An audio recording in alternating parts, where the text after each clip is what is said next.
ultimately you get through Sean O'Malley, you're looking at the featherweight champion, right? And it could be Volkanovski, it could be Yair, but would you want to go into a situation where you get past Sean and you can actually go for double champ status, or would it just be a case of, okay, cool, I'm going to now drop this, championship and kind of move up to featherweight and make that my permanent home?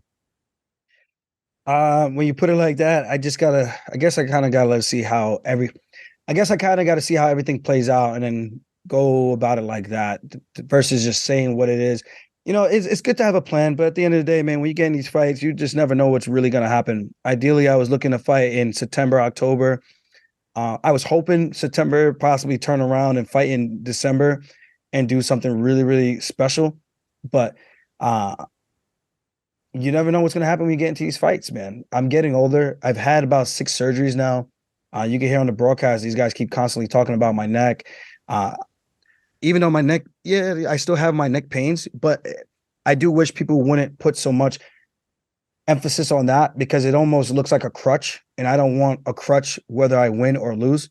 So with that being said, yeah, it'd be easier to make the weight, not have to put so much wear and tear on my body. And this could be twofold. Sometimes people think when you cut more weight, you have to work harder.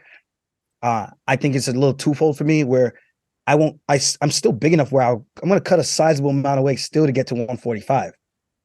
It's just going to be a little bit easier, 10 pounds easier, which is a night and day difference. And it'll allow me some opportunity to actually lift, get stronger, maybe not need to put as much wear and tear on the body, which could be good and bad, like I just said. So I don't know. And this is the way I analyze and break things down. You just never know what people are doing when they're making these adjustments. And if I do it, I want to make sure I'm doing it the right way. What do you walk around at? This morning I was 66 and a half, which is pretty good. I'm slimming down from 170. And I got like 4 abs in there. I kind of see some little ripple effects in there a little bit. It's not quite like a washing machine, a board washer yet, but a couple of weeks of training and we'll be back.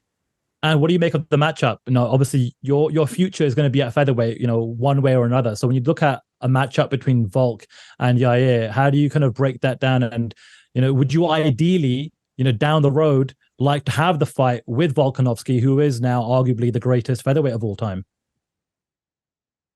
I mean, it'd be cool in terms of name value, I guess, at this point in both their careers. But in terms of the more dangerous fight, man, if you know anything about MMA, you know anything about kicks, that Yair guy, that's the one. That's the dangerous fight. Even like I look at it, I know my coach and I were talking about it, and he was saying he thinks that's an easy fight. I'm like, no, bro. He knows how to fight off of his back now. He's not letting you just take him down and hang out. He's doing damage from his back. He's throwing up submissions from his back. He can kick. He can be free on the feet, knowing if he gets to the ground, he can still have success there. Versus before when he had those fights with Frankie Edgar, he got taken down. It just, obviously wasn't good. But now, man, you get one of those kicks to the body, that could be game over. One of those spinning kicks to the head, to the face, lights out. More so where Volkanovski is more so boxing with you. You see that so often, but when you get a special kicker, man, that's just dangerous, So I think even for myself, that's why people have a lot of issue with me because they're not used to someone coming in and kicking as much as I do. Now you look at Yair, is me fighting almost a similar version of myself without the high level transitioning grappling, but he's still dangerous, So if there was a preference, with that being said, hey man, I go into the fight not to take damage. I go into the fight to go out there, get in, get out, try to come out as unscathed as possible so I can have longevity in this. And if I'm talking the least threatening in terms of danger, like, yeah, Volk can knock me out, but we're talking about boxing versus kickboxing. I would much rather fight the guy who's going to predominantly just box and throw inside leg kicks. Like the guy who's going to be doing jumping wheel kicks, jumping switch kicks, and could put my lights out.